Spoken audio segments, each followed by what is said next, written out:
Assalamualaikum warahmatullahi wabarakatuh. Saudaraku kaum muslimin dan muslimat, saudara sebangsa dan setanah air, dimanapun Anda ada dan berada. Hari ini saya hendak menyampaikan tausiah tentang kematian. Kebenaran, sore hari kemarin, saudara saya Andrianto yang sering saya panggil Pak Asep, beliau telah berpulang ke hadirat Allah dan Rasulnya dengan keadaan yang cukup menyenangkan sebenarnya, dengan senyuman yang manis yang khas beliau. Itu yang beliau tinggalkan untuk kita dan kami semuanya. Di sini saya hendak menyampaikan nasihat bagi diri saya terutama, supaya kita ingat bahwa hidup ini tidak akan lama. Masa waktu kita terbatas. Oleh karena itu, mari kita buka kesadaran diri kita, kesadaran hati kita, untuk mengingat di mana setelah ini kita tidak akan lagi di dunia. Kita akan pindah ke alam berikutnya. Di situ kita butuh rumah, kita butuh makan, kendaraan, kita butuh teman, kita butuh sahabat, kaum kerabat, semuanya. Itu harus diciptakan hari ini, saudara. Tidak bisa dia datang begitu saja tanpa ada usaha kita sebelumnya. Makanya di dalam Al-Quran itu Allah berfirman, wa basyiril ladzina amanu wa amilus solihat anna lahum jannatin tajri min tahtihal anhar kullama ruziqu minha minas samara wa rizqa hadzal ladzi ruziqna min qablu bihi mutasyabiha wa lahum fiha azwajun mutahharah wa hum fiha khalidun. Hai Muhammad, sampaikan kepada mereka yang yakin, yang beriman kepadaku, nanti setelah mereka habis tugas sampai ajalnya, aku tunggu mereka itu di suatu perkampungan yang bernama surga, dengan sebuah rumah, atapnya perak, dindingnya emas, lantai mutiaranya yakut, yakut merah. Di bawah lantai itu ada 4 sungai, sungai madu, sungai arak, sungai susu, sungai air tawar. Di dalam rumah itu ada perabot, dalam rumah itu ada pelayan. Di sekitar rumah ada buah-buahan, dan mereka makan buah itu sambil berkata, hadzal ladzi ruziqna min qablu bihi mutasyabiha. Ini adalah makanan, rezeki yang pernah kita makan dulu di dunia. Di situ mereka bersenang-senang dan diberi pasangan hidup yang suci. Mereka kekal dalam keabadiannya di situ. Ini jelas, tak bisa dipungkiri, saudaraku. Oleh karena itu, dunia ini dari bala jodoh rezeki maut sudah ditetapkan oleh Allah. Tidak akan berlebih 1 sen pun, dan tidak akan berkurang 1 sen pun. Tidak akan berpindah rezeki kita kepada orang lain, rezeki orang kepada kita. Aturan ini sudah tetap. Tetapi sandiwara kehidupan ini memang betul-betul menyilaukan mata kita. Seakan-akan hidup ini tidak akan ada kalau tidak kita ciptakan. Padahal hidup itu sudah ada sebelum dia adakan. Oleh karena itu, saudaraku yang saya hormati, mari kita buka kesadaran kita untuk kehidupan kita setelah ini nanti. Apa caranya? Caranya adalah ikut Rasul, ikut Nabi Muhammad. Begitu. Beliau pernah mengungkapkan sebuah ungkapan kepada para sahabat.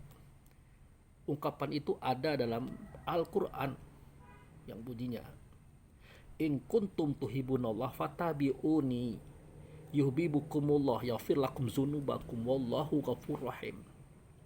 Kalau kamu memang benar-benar mencintai Allah, ikut aku, kata Rasul. Ikut aku. Supaya apa? Supaya kamu dicintai, dikasihi, disayangi oleh Allah, diampunkan dosa-dosa kamu semuanya. Itu tujuannya. Artinya, kalau kita tidak ikut Rasul, tidak dicintai, tidak disayangi, tidak diampuni dosa. Yang jadi persoalan, saudaraku kaum muslimin dan muslimat, saudara sebangsa dan setanah air, akal kita ini tidak mau berpikir untuk agama. Itu yang jadi persoalan. Kenapa saya katakan sedemikian? Seketika ayat ini saya angkat, saya bicarakan kepada teman-teman, bahkan kepada para ustadz. Apa dia bilang? Bagaimana ikut Rasul? Rasul sudah mati, Rasul sudah tidak ada lagi. Kuburannya ada di Madinah. Saya bilang tidak begitu, saudaraku. Tidak begitu. Yang di Madinah itu, yang terkubur itu adalah tubuhnya badannya, jasadnya, casingnya, kendaraannya, alat kerjanya sewaktu dia masih hidup.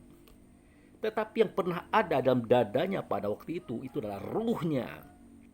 Ya, keberadaan dirinya yang sebenarnya diri itu tidak ada di situ. Dia sudah kembali ke tempat semula, di tempat dia berasal.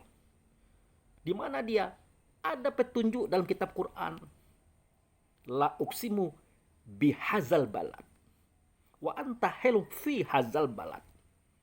Kata Allah, aku bersumpah dengan negeri ini, hai Muhammad, bahwa engkau tetap ada di dalam negeri ini. Itu petunjuk awal. Negeri yang mana itu? Itulah negeri Bakkah. Negeri yang di luar seantero alam semesta. Asal muasal tempat. Asal muasal keindahan. Itu negerinya namanya Bakkah. Ini ada keterangannya dalam surah Ali Imran 96-97. Buka, cek di situ. Apa kata Allah? Yang kata ini disampaikan oleh Rasul. Inna awala baiti di alinasi lalazi bi Bakkah mubarakah wa hudal alamin fihi ayatu bainatu maqama Ibrahim mandakalahu kana amina. Itu. Apa kata Allah? Sesungguhnya rumah yang pertama kali aku yang membuatnya. Aku yang membuatnya, kata Allah. Bukan tukang. Itulah rumah yang di negeri Bakkah. Bukan Mekah, Bakkah. Diberkati rumah itu. Tidak ada hawa, tidak ada nafsu, tidak ada dunia, tidak ada setan. Diberkati rumah itu. Nah itu. 7 langit, 7 bumi beserta isinya. Minta petunjuk kepada dia yang ada dalam rumah itu. Siapa dia? Dia dalam rumah itu siapa? Yang duduk di atas kursi kerajaan Tuhan itu siapa? Lah kalau minta petunjuk tentu kepada dia yang memegang petunjuk. Dia memegang agama itu Rasulullah orangnya. Dari mana kita tahu? Allah juga yang menyampaikan, Muhammad yang memberikan kepada kita. Perhatikan ayat yang bunyinya. Wallazi arsala rasulahu bil huda wad dinil haq liyuzhirahu 'ala dini kullihi walau karihal musyrikun. Dia itu Allah mengutus Rasul. Rasul itu membawa petunjuk. Rasul itu membawa agama untuk dibenarkan agama ini dari semua agama-agama yang ada. Itu beliau di situ beliau duduk, di situ beliau menunggu. Di situ terdapat tanda-tanda, ayat-ayat keberadaan Tuhan itu sendiri.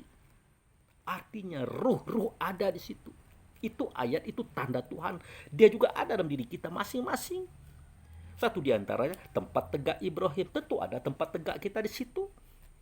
Dijamin oleh Allah. Mandakalau kana amin. Siapa yang masuk ke dalamnya pasti aman dan sentosa dia dari azab neraka dan dari gangguan apa saja. Kesana Rasul mengajak kita. Itu maknanya. In kuntum tuhibunallah fattabi'uni yuhibbukumullah yaghfir lakum dzunubakum wallahu ghafurur rahim. Itu intinya. Ini. Oke Pak Ustadz, kami siap untuk pergi ke sana karena ini memang penting. Lalu bagaimana caranya? Bagaimana caranya? Disinilah kebesaran Allah, kemurahan Allah. Nah, dia mudahkan agama ini dengan cara memerintahkan kepada Ibrahim, "Hai Ibrahim, buatlah tanda Baitullah di permukaan bumi. Buat." Itulah Ka'bah. Itulah Ka'bah. Di depan Ka'bah itu ada makom Ibrahim, tempat tegaknya Ibrahim, bukan kuburannya. Nah, ke sana kita diperintah. Apa bunyi perintahnya? Wa min haitsu kharaqta fawali wajhaka satrul majil haram. Wa min haitsu ma kuntum fawali wajhaka satrah. Wa innahu lal haqqum mir rabbika. Dari mana saja kamu keluar, di mana saja kamu berada, hadapkan wajahmu ke Masjidil Haram.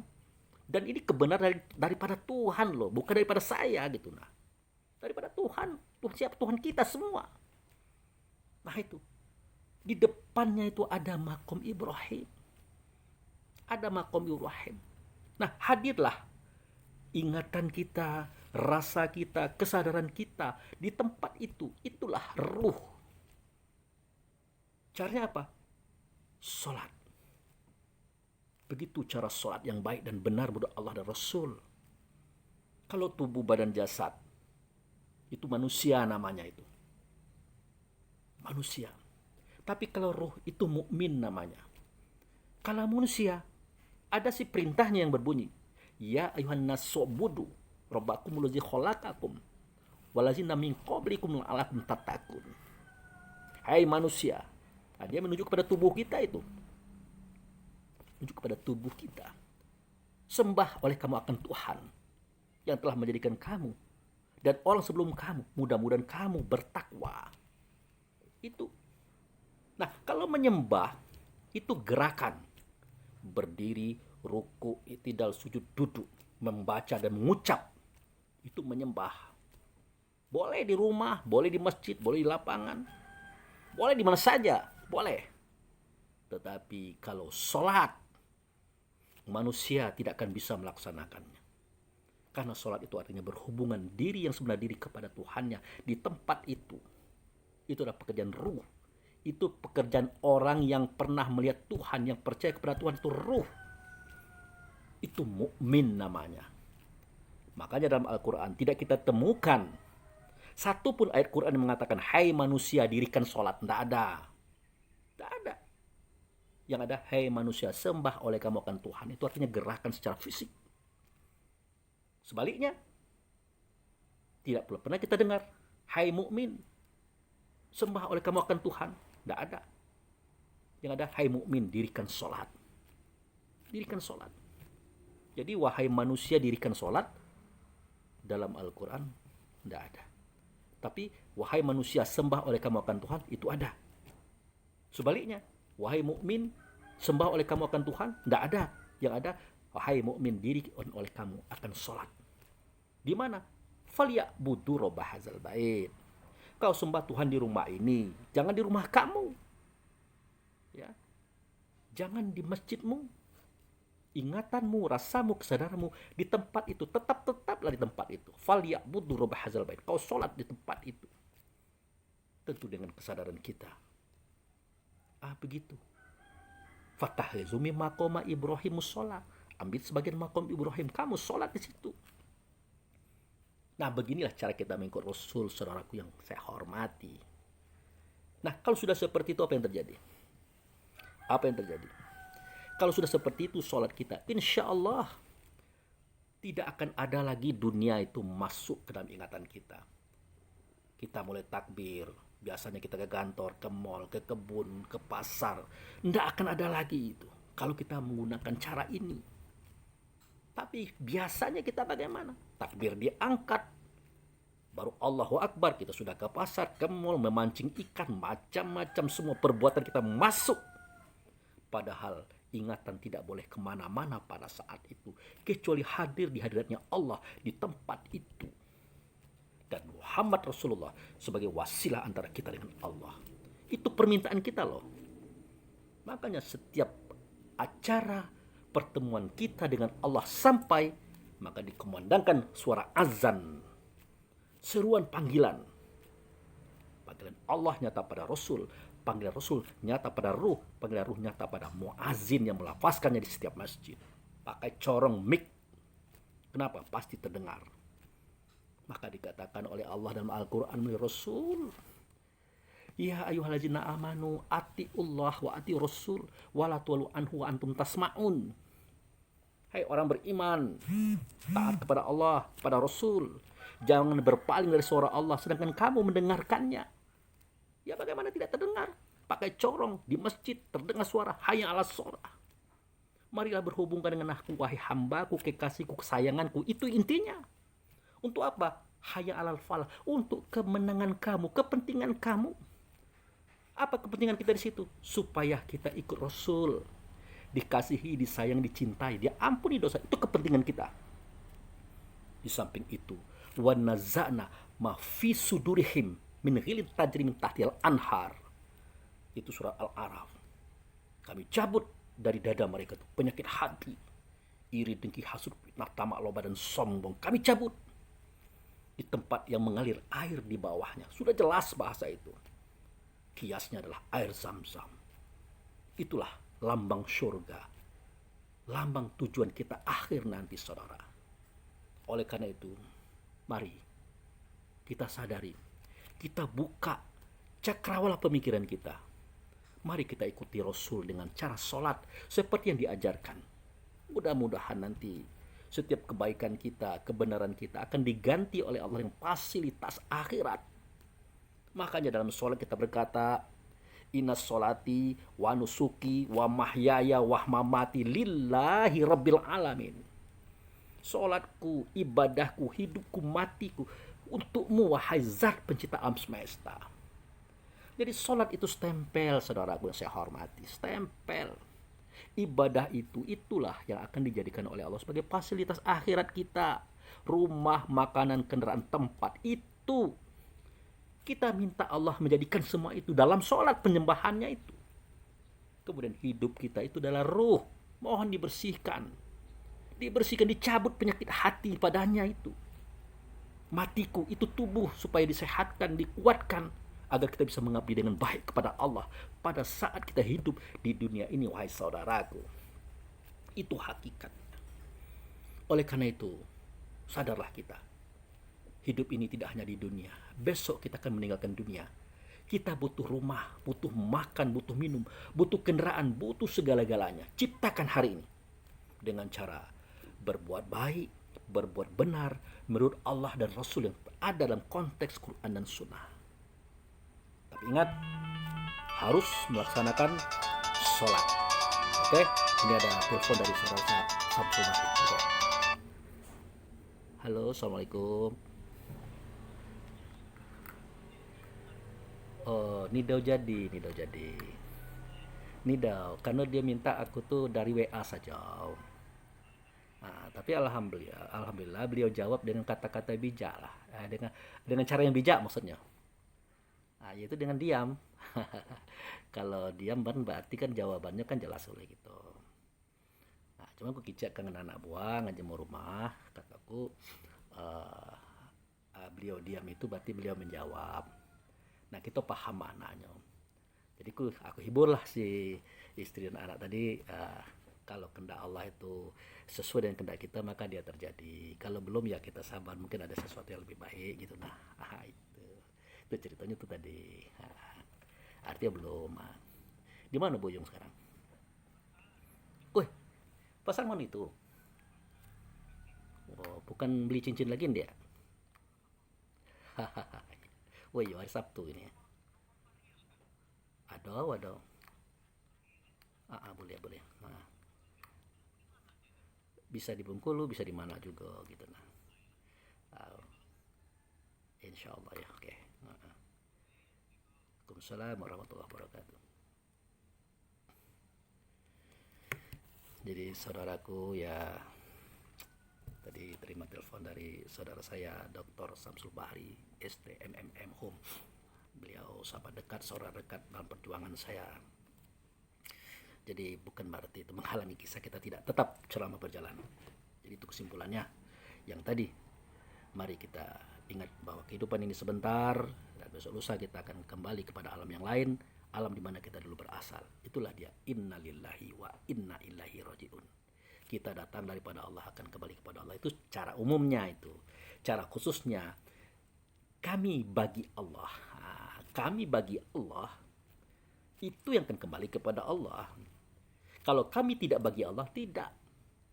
Mana itu kami yang bagi Allah? Itulah mereka yang sholat. Di dalam sholatnya dia berkata, inna sholati wa nusuki wa mahyaya lillahi rabbil alamin. Itu dia. Sholatku, ibadahku, hidupku, matiku bagi Allah. Ada yang kita berikan. Itu wajar kalau kita nanti menerima. Sama dengan bank, kalau kita nabung, wajar kita bisa mengambil uang. Kalau tidak nabung, ngambil uang, tangkap polisi kita.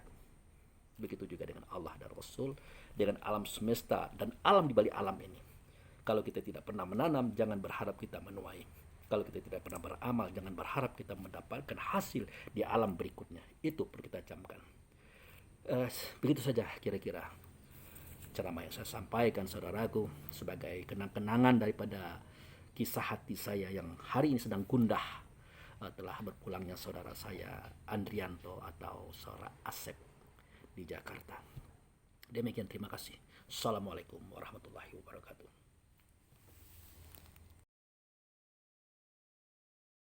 قال رسول الله صلى الله عليه وسلم: من أخرج من طريق المسلمين شيئا يؤذيهم كتب الله له به حسنة، ومن كتب له عنده حسنة أدخله بها الجنة.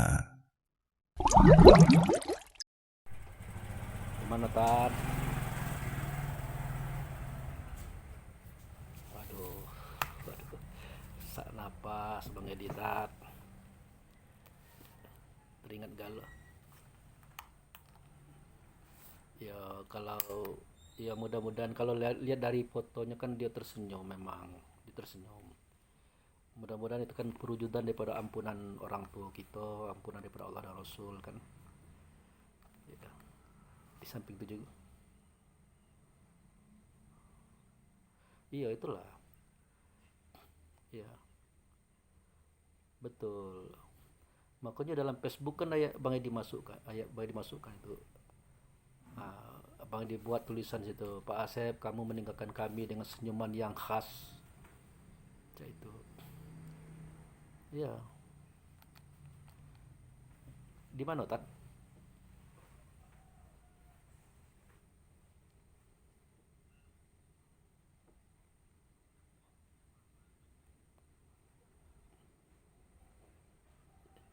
Iya, iyalah.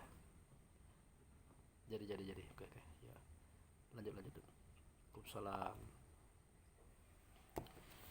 Itu saya menelpon adik saya Ustadz Armen di Jakarta. Beliau sedang menyelenggarakan jenazah saudara Andrianto atau Asep. Itulah kisahnya itu. Ya.